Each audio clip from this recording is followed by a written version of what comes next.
And I do feel a little tightness on the left atlas. So I'm going to come down on the left atlas. And you could even hear that click a little bit. Whoa, okay. Rayne.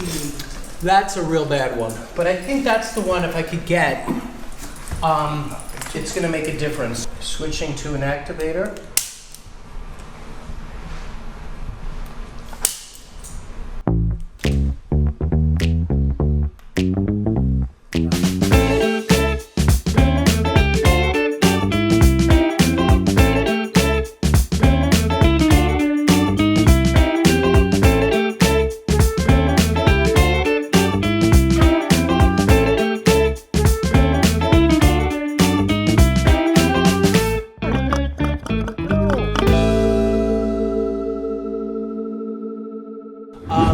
Okay, so we have Rayne back for Rayne's third treatment. Rayne is 12 years old, approximately. Close to 12 and a half. Yeah, German Shepherd dog, as you can see.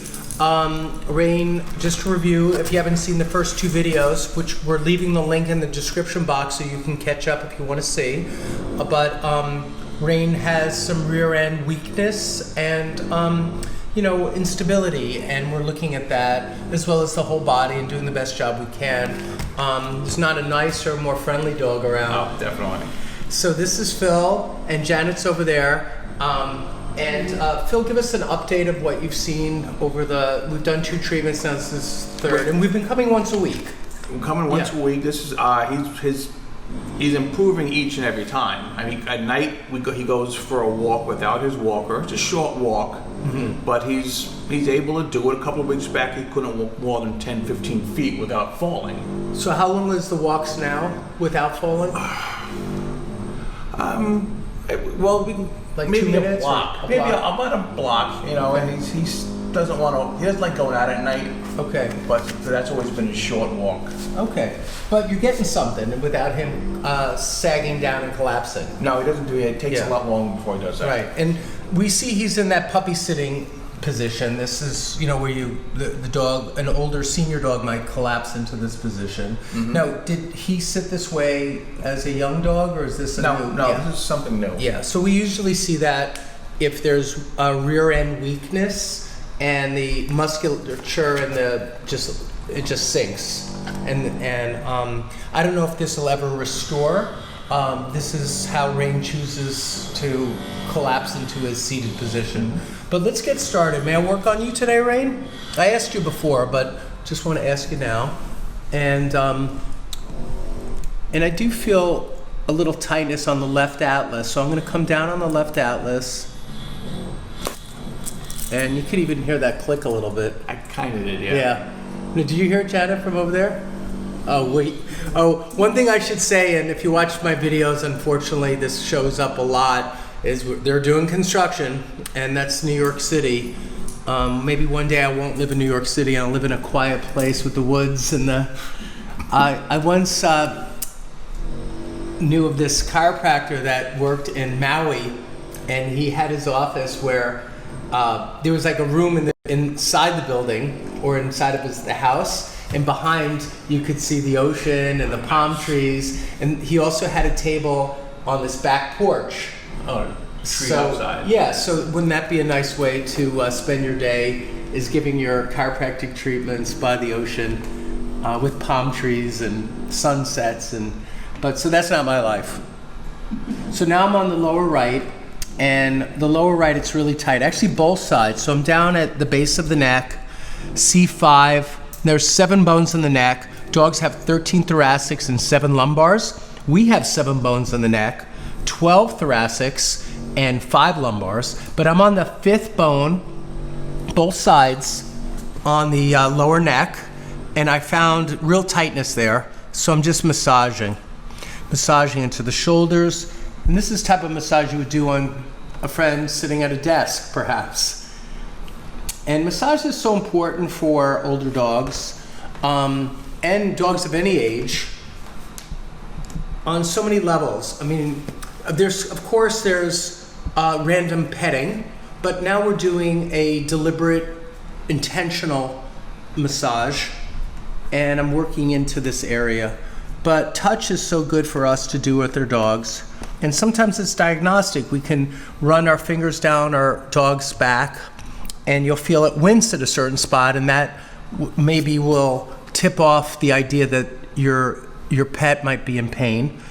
So I encourage people to not only just do their favorite move on their pet, but also, here, look up at me for a second, but also to explore your pet, running your hands down its back, nice strokes, feel the shoulders, feel the chest, feel the belly, feel the hips, and work on the whole dog, not just only patting the dog or doing your favorite 2 moves.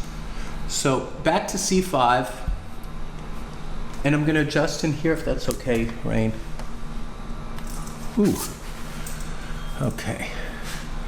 And that was C5 on the right, and I'm coming down into the withers, and I'm working into those muscles. It seems like Rayne is allowing me to work this way today. Now I'm down into the thoracics. So here's 3, 4, 5, 6, 7, 8. T9 starts to get a little stiff. 10, 11, 12, 13. So I'm going to line up on 13. I'm going to support through the belly. Ooh, that one clicked. Did you hear that one, Janet? I didn't. That one went click, but you're pretty far away. Sorry, boo-boo. All right, Rayne. It's okay, pup.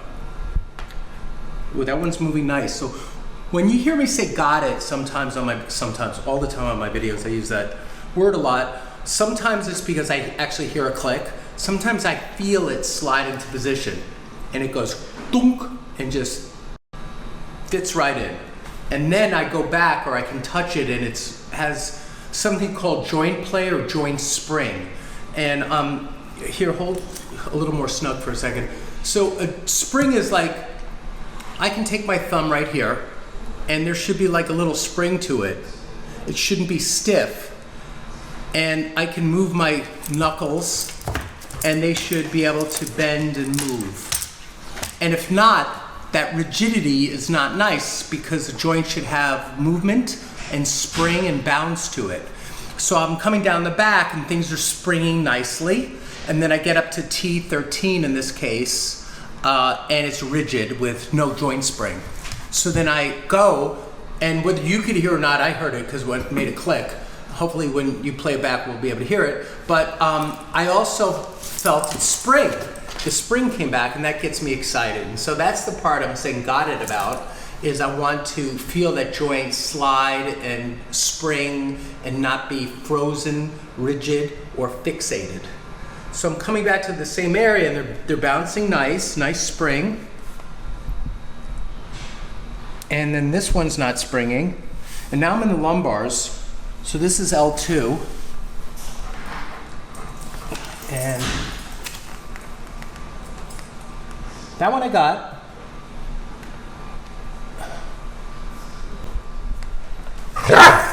Whoa. Okay. Rayne. That's a real bad one. But I think that's the one, if I could get, it's going to make a difference. So I'm going to use this tapping instrument on a very low setting.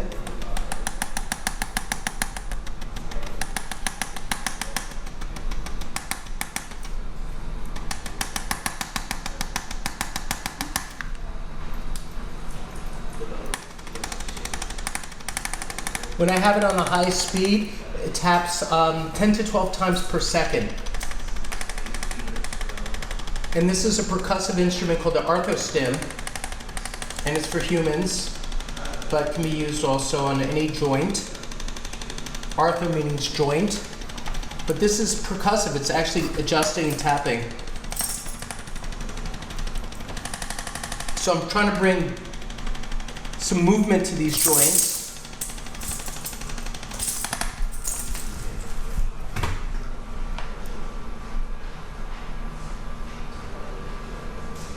Nice.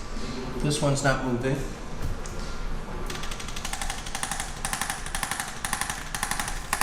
Okay. I'm going to go down into the sacrum.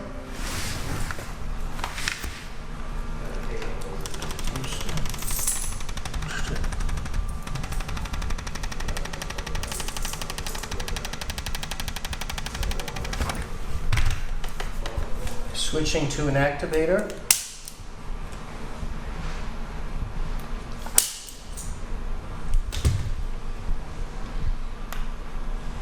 That one.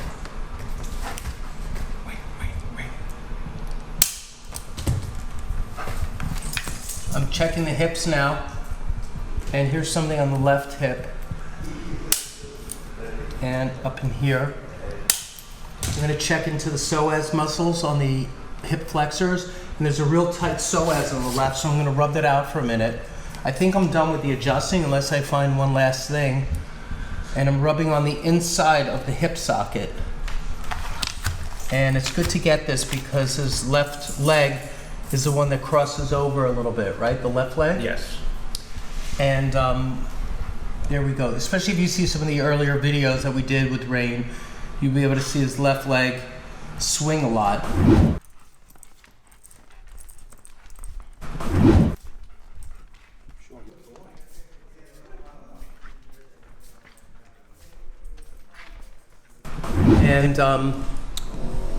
And I do feel a little tightness on the left atlas, so I'm going to come down on the left atlas,